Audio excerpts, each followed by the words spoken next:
Hi, I'm Don. Today we paint with Army Painter Speedpaints 1.0 and 2.0. Today I wanted to see if I could paint good-looking miniatures in a very small amount of time. So is Army Painter right?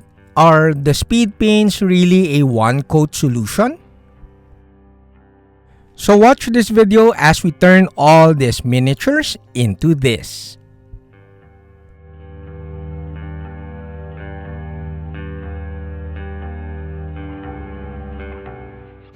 Hi, I'm Don. Welcome back to my channel. This channel is supported by all these awesome brands. Also, this channel won't be possible without the support of my patrons.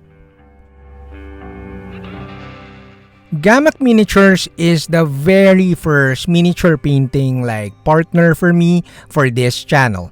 And they used to send or ship miniatures printed from Italy, and it was really awesome. But last year, I started to shift to a Patreon-based business in a way. So they subscribed immediately and became one of my very first Patreon partner. It's actually a disservice, is that the right word, to Ghamak that I only paint one miniature per month. Because, well, that's the deal. But Ghamak releases really big miniatures, and they release a couple of armies every month. Like a fantasy army and a sci-fi army.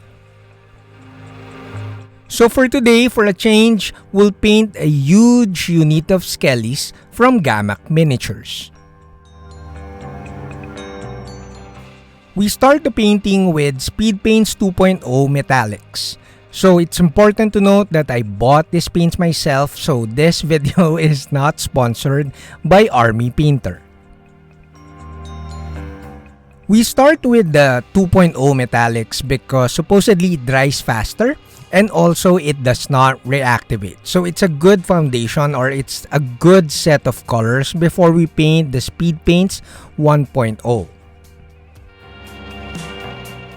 These metallic paints are crazy.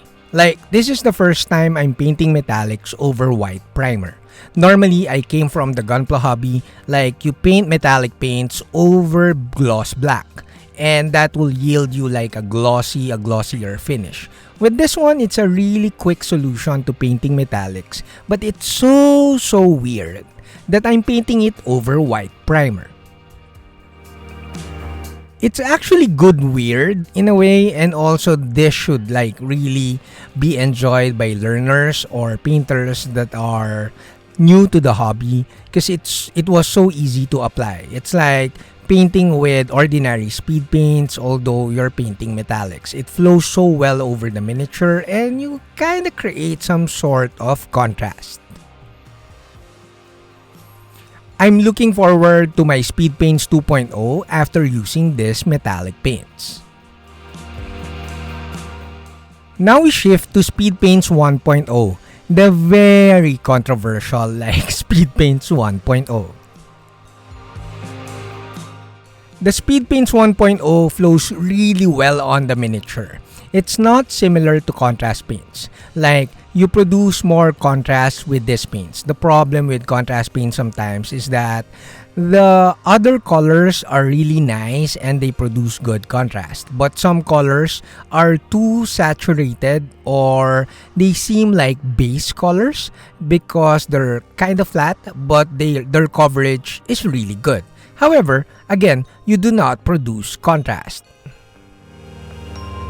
Speed paints, on the other hand, the paints tend to go to the recesses and you kinda produce a subtle highlight on the miniatures.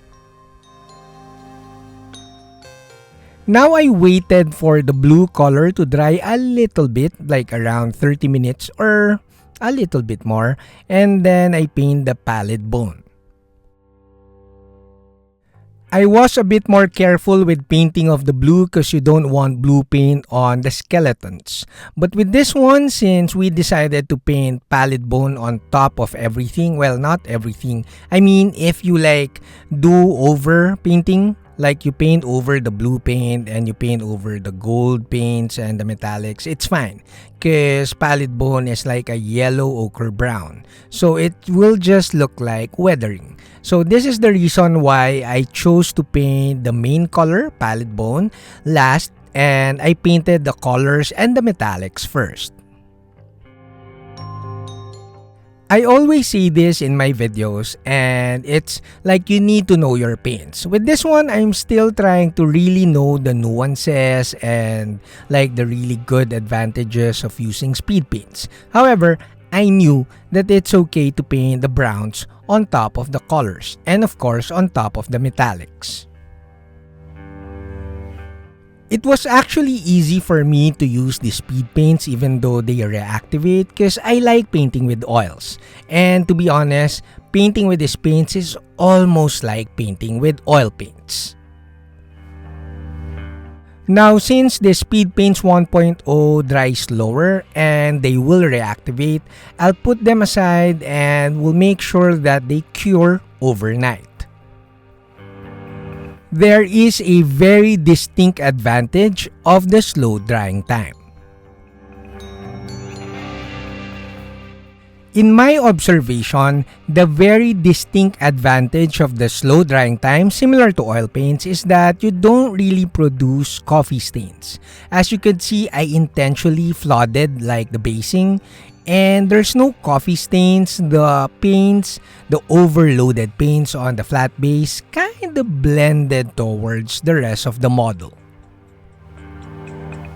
Also, like I said earlier, these paints tend to produce so much contrast, especially if you apply liberal amounts on the miniature. You could see that even the gold paint has a bit of contrast, but of course you could like push this further with a bit of highlighting.